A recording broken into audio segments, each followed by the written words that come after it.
आणि ज्या कारमधनं ही रक्कम जप्त करण्यात आलेली आहे तिथला आढावा घेतलेला आहे आमच्या प्रतिनिधी प्रणिता मारणे यांनी। मुंबईत बेहिशोबी रोकड सापडण्याचं सत्र हे अजूनही सुरूच आहे आणि आतापर्यंत साधारण सगळ्यात जास्त रोकड सापडली गेली।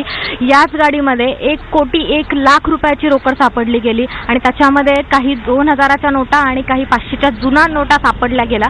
वैजनाथ कोऑपरेटिव्ह बँकेची ही रोकड असल्याचं बोललं जाते आणि त्या बँकेचे अधिकारी या गाडीमध्ये बसलेले होते असं पोलिसांच्या चौकशी दरम्यान समोर आलं।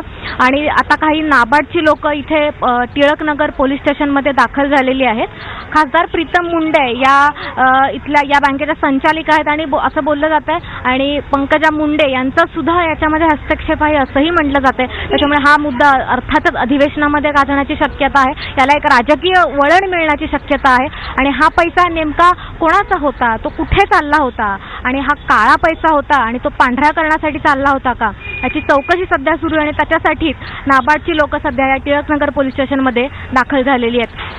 कॅमेरामन अजित कदम बरोबर प्रणिता मारणे, एबीपी माझा, मुंबई।